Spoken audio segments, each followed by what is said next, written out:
Hey guys, Mondo Fresco here, and I am joined by someone very special, a legend, Cheech Marin. Cheech, how are you? I am very good. How are you, Mondo? Very great. I'm so excited to be here. Now, can you tell us where we are today? We are in one of the last rooms of the Cheech Marin Art Center for Chicano Art and Culture here at the Riverside Art Museum. I love that. Thank you very much. I said that in one breath. It's a long name. It is. One beautiful name for sure. Yeah. And beautiful like it's art in here. Now, I know that you have gifted over 500 pieces of art. What made you decide to do that? An unusual turn of events. This doesn't usually happen. The city came to me and made this offer for the museum, and it coincided with I was wondering what to do with the museum, with the collection. Now I'd been touring it for a number of years in different aspects, and I was wondering, what am I going to do with this? I started maybe thinking about giving some to one museum, some to another museum, but they came to me with this offer, and I could keep the collection intact and be the first Chicano museum at the same time. So I said, yes, please. I'll take it. I'll take it, yes. I'll take two if you have to. But if you only have one, I'll take that one. Yeah, no, I love that. Now, you know, when that comes into fruition, how does it come about picking the pieces that live in here? You know, I gave the museum over, I think it was about 550 pieces. You can't display it all at once, you know, so we have this rotation going on. We're in the first time we've rotated, and we've learned just in one rotation that it would be better served, the collection would be better served if we did it about 50, 60 pieces at a time, so that the real masterpieces, I mean, will always remain up, so people can see what they wanted to see we introduce them to new artists and new works by those artists all the time. So it'll take maybe about 6 years to run through the whole collection, and then I'm still collecting in there, and we're starting acquisitions now. So we want to be the kind of, first of all, not only the first Chicano museum, but the definitive Chicano museum. You know? Right. Everything had to come into place at the same time for this to happen. You're never going to get a museum, first of all, that can take the whole collection as a collection and then feature it as the only thing in the museum. Yeah. That's never gonna happen. And that you don't build a museum yourself, you know, like a Broad or something. They built a museum for his collection. But this was an existent building, you know. This was the town library. It's a modernist building, beautiful modernist building, and they were going to build a new library, which they have, and they needed to repurpose this building. So one thing led to another, and they offered it to me for the Cheech Museum. So I said, "Thank you, Lord." Thank you. You know, but the circumstances for that to happen are just one in a million. You know, they just don't happen. Yeah, no, and I think it just kind of came together nicely since you're such a passionate person when it comes to art. But like one thing that I know about you is that it wasn't just the passion, it was the purpose that you felt that you needed to have something like this, right? You felt like there was it was a purpose for you to feature all these amazing artists, these Chicano artists. Absolutely, you know, because I had been touring the collection in one form or another for many years, you know, at all kinds of museums across the United States and in Europe too. But it didn't have a home, you know, it didn't have a permanent home, and no Chicano art had a permanent home. This is the first Chicano museum, you know, of art.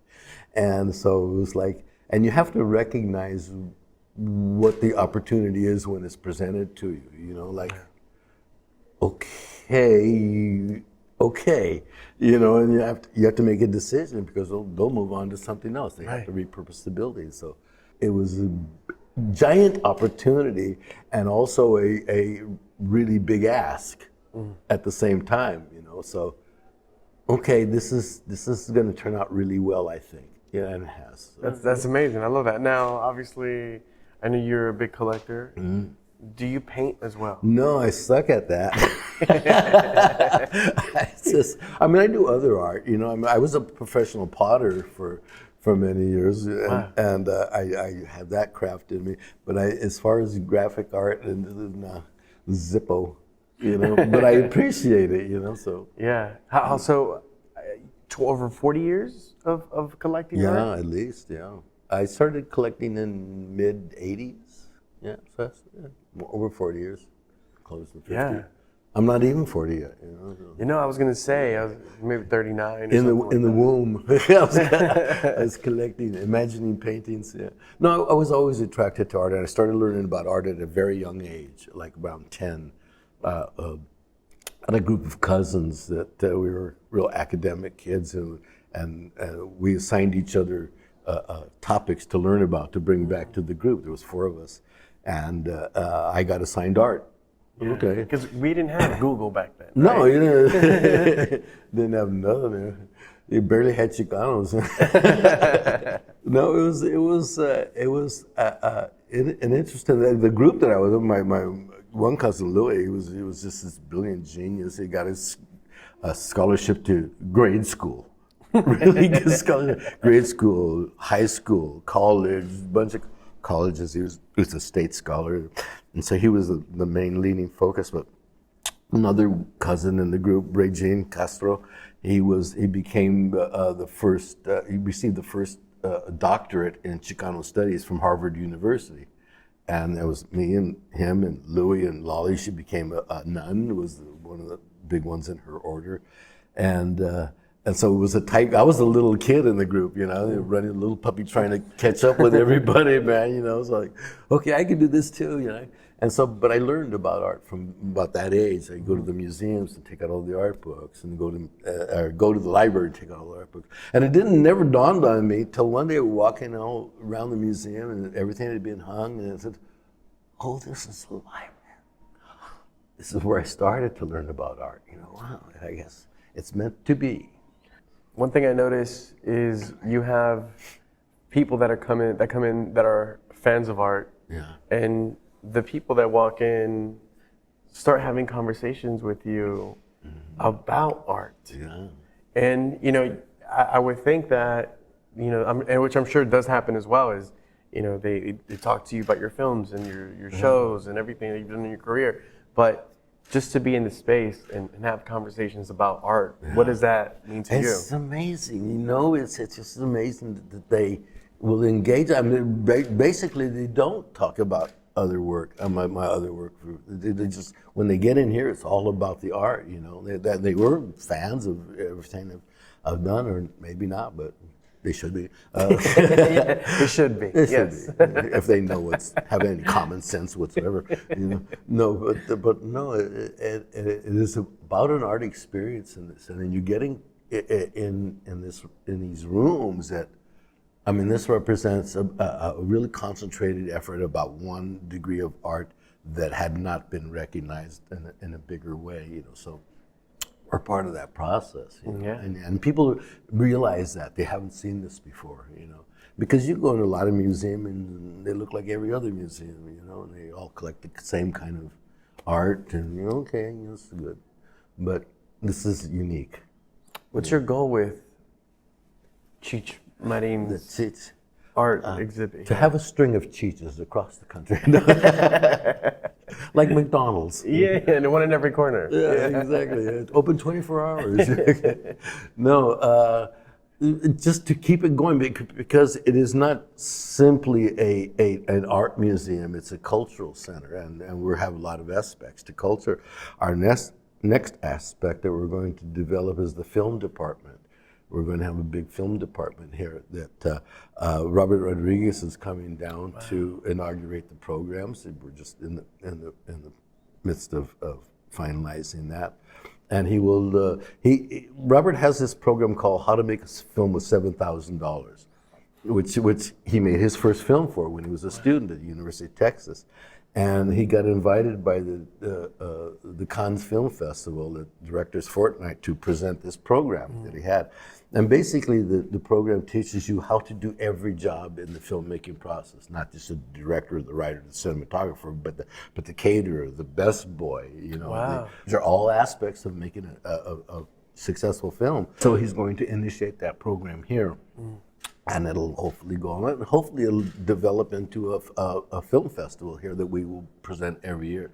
And Riverside is another aspect to the Cheech and the Chicano culture here in Riverside. You know, so when I first got into this, I started talking to museum people. They said, "Well, we'll check in with you in 20 years because that's the minimum standard in order to be considered a legit museum." You know, okay. 20 years, hope I make it to 20 years. You know? But last year, our first year in existence, we had been only open for 6 months, and we were recognized as one of the top 50 shows in the world last year. So that's that. It's huge. Yeah. There's a lot of museums in the world. Yeah. You know, there are. They kind of alike. This is a unique museum. It is a unique museum because, you know, it's a Chicano museum, and myself and yourself being Chicanos, you know, it's like you said earlier, there weren't a lot of Chicanos back then. I mean, it's a fairly new term. If you really think about it, and it's not quite, you know, American art. It's not Mexican art. Chicano art is a combination of both, right? Of those both, And it's beautiful to see as I walk across the halls here. The art is very you know, Mexican, and it's very American too. Like I'm looking right now. I'm looking at you know, 6th Street Bridge. Right. There's I see 6th Street Bridge, which is in Los Angeles. And then I'll see, you know, a mission. Then I see, you know, like a flag, a Mexican flag, or I see the Virgen de Guadalupe, right? Which is obviously very, very Mexican culturally. It's beautiful to see that. Yeah, it is. What ignites within you when you see your pieces here? Oh, you know, joy. The collection means a lot to me, but it means a lot to me because everybody's participating and I share it with. And that's what really gives it strength.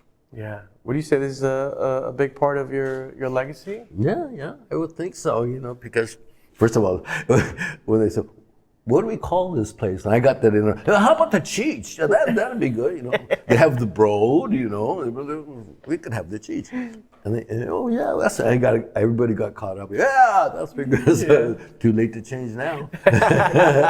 Yeah, your name's all over this place now. It's like, you know, that was the first night that we were doing a show down the street, and Todd and Wingate and a couple of the curators were walking me by and said, "I want to show you something tonight." And I walked by this music, and they lit up the sign. Just killed me. Wow. Just killed me. Really? It lights, my name in lights. That's great. That must be such a special it was. moment. It wasn't on a marquee. You know, I've been on marquees before, but on a museum. Wow, that's cool. You know, that's really good. So in the last year or so that we've been in this space, what's the most memorable moment that you've had so far? Oh, you know, there was this one moment when we had just opened. I think we were open a couple of days, and I was watching the people, you know, come in. I'd always try to stay hidden, you know, maybe upstairs or watch them down below or seeing what they're relating to, you know. Like Phantom of the Opera, right? Yeah, exactly, but exactly like this, you know. So how are they reacting? What paintings are reacting to? Where are they spending the most time? But the thing you can't not help but notice when you walk in is this big lenticular piece. It's the first thing you see there, and it makes the whole museum. It's by the De La Torre brothers. That's a big 2-story piece. That's reflective. And I was walking by there one day, and there was this little girl. She must have been, I don't know, 4, 5 years old. and she had this little folkloric dress on. Yeah. And she was dancing in front of the reflection of this thing, watching herself dance and moving her skirt like that, and becoming part of the picture, because there's a lot of images in that, and they change as you move. And she was watching herself change and move, and called her parents over to watch her do this, and it was like, wow, I've never seen interaction with art like that. It's like, wow, that's cool. Wow. The fact that stood out, and I'm sure you've had a lot of memorable moments in this space. Yeah, but that must have been it was pure. Special, it was so pure. I'm part of art. Yeah. It really was. It was cool. Lastly, when it comes to people and specifically young people, what do you hope they get from your art? Just an appreciation of art.